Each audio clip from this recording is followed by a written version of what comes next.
Hello and welcome to a Smurd P video. Today we are looking at War of Kings Prelude, Road to War of Kings. And on the cover we got Medusa and Black Bolt. So I meant to get this a long time ago. It was on my pre-order list. I think for some reason it shot up in price. It wasn't going down.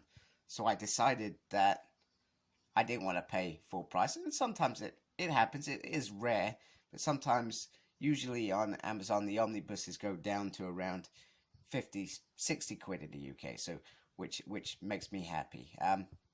So I cancelled it, and I think I actually decided that, you know what, I'm just gonna keep War of Kings. And that's about it. Now, being an X-Men fan, why did I buy War of Kings? It's a cosmic story, right? It's not just a cosmic story. There is a big chunk of X-Men in that War of Kings. They have the rise and fall of Shi'ar Empire, Emperor Vulcan. I'm trying to think of the Kingbreaker. I think it's Kingbreaker. And then that leads into War of the Kings, which is Emperor Vulcan, Scott and Alexis Summers' brother, versus Black Bolt and the Inhumans and the Kree Empire. And it's all-out war, and it is absolutely savage. It's a fantastic story from start to finish. So the Prelude, why did I want to get a Prelude? One, because it's a trilogy, and I think I'm better off just getting it as a trilogy and having that full set. Two, it has one of my favorite stories in here of all time. So when I was getting back into X-Men, I almost was stumbling across stories back then. Stumbled across Astonishing X-Men by Joss Whedon was one of them. And I stumbled across X-Men Deadly Genesis, which is one of my favorite stories we got.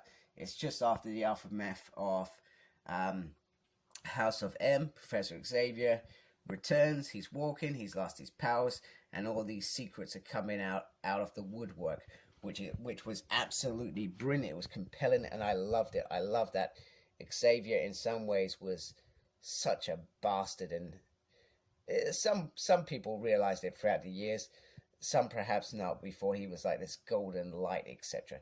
Me being one of them. But then you go back and you read some of Chris Claremont and you see, damn, Professor, you were such a dick at times. Pardon the swearing, but it was the only way to say it. So what does this cover? This covers Son of M126, so Quicksilver. So he has a big story with the Inhumans in this and his daughter Luna. Deadly Genesis, which is what I'm in for, 1 to 6, which I like. Silent War, 1 to 6, no idea what that is. The Secret Invasion Inhumans, 1 to 4. So, spoiler alert, Black Bolt was secretly a Skrull, if I remember correctly. And I think they rescue him in this story. Guardians of the Galaxy, 1 to 12, which I've never read.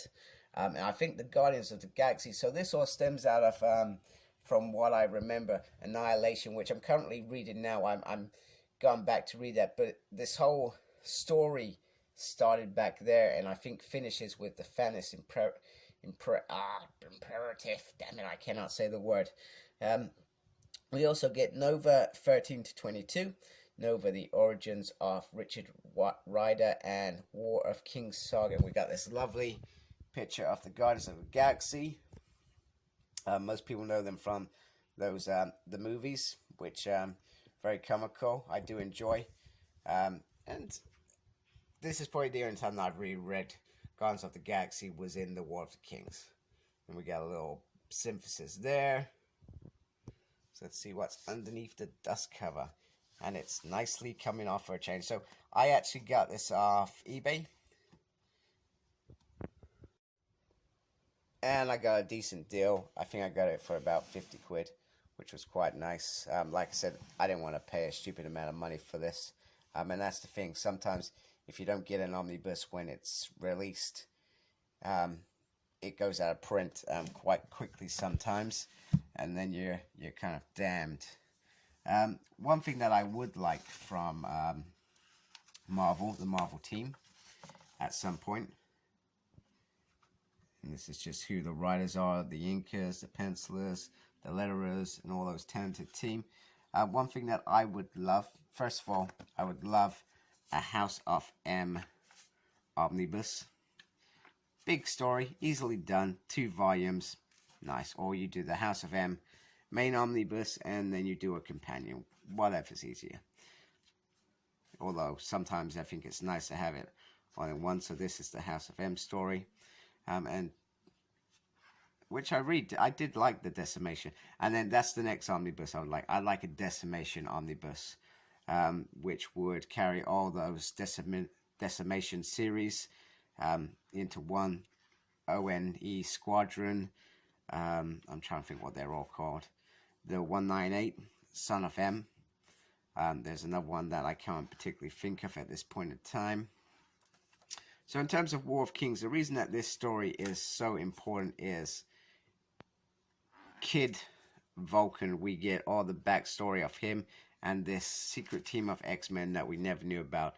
And basically, he was born, Gabriel, was born in space, dragged out of his mum's uterus, in front of his Corsair's eyes, and basically he was thrown into a growth tube or something. So obviously he was about 10, 11 years younger than the other brothers, and he was kind of perhaps accelerated a little bit, and basically he came back, he came back to Earth, and he joined the second team of X-Men, and it goes terribly wrong. We also get Darwin. Darwin's a character that I really enjoyed as well. I enjoyed him in X Factor especially, and he has a part to play in Rise and Fall of the Shi'ar Empire. One thing that I'm a bit gutted, and obviously I'll talk about it when I get the Realm of Kings omnibus, is that they don't finish this X-Men story. They don't finish the Starjammer's journey as well.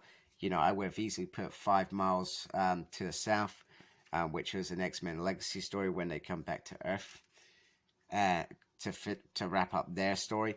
It also doesn't show the Uncanny X-Men part just before Messiah War, where they come crashing on Earth short-handed, and they basically go and face they go into the Morlock's tunnel.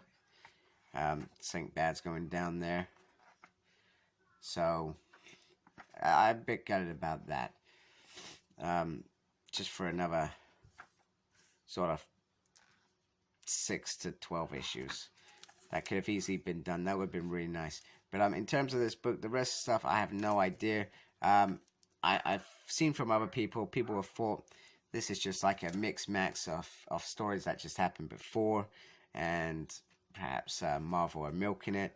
But the Deadly Genesis is one that I'm interested in. I'm interested to see how all the other players kind of led to War of Kings as well, because the War of Kings omnibus is, I'll show you in a minute, is mainly generally centralized around the X-Men story leading up to it. So you don't see the other characters build up to that as well, or what happens to them first. So it's quite nice. And I mean, to be fair, this is a massive omnibus. Absolutely huge. It's beautiful as well. Loving some of the art in here. Really nice. We've got some Nova there. That's beautiful. Look at that. That's cool. Some Silver Surfer. I love Silver Surfer. One thing that I'm looking for this year is the Thanos Crusade. And I probably said this before on the Omnibus review that I did last week. The Thanos Gauntlet is being re-released as well, so I'm very excited by that. And if you are into the Cosmos, they've just released Annihilation.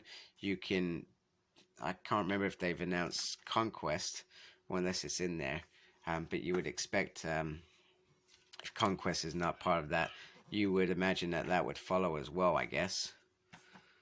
So there's a lot of content in here I'm looking forward to getting and reading. I think I'm gonna read the whole trilogy when I get that final omnibus, which I do hope that I can get next month. At the back, I guess we got a little bit of War of the Kings. So this is just talking about that actual omnibus by the looks of it. which I find interesting because surely if you brought this, you're going to get that, and you don't want to reread this because that makes no sense whatsoever and just feels like a waste. Got some nice covers at the back, some sketches, some more sketches. Oh yeah, this is the Deadly Genesis book. It's quite nice. The Banshee bit was shocking. I was devastated by that. I think that's what made it so draw me in. People would just say, well, it's just a token death, but he's only really come back very late. I think it was the Uncanny Avengers run, if I remember rightly. I could be wrong.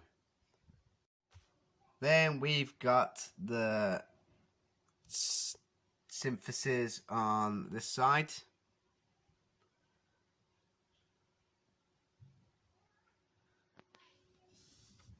And then we got the creators this side as well.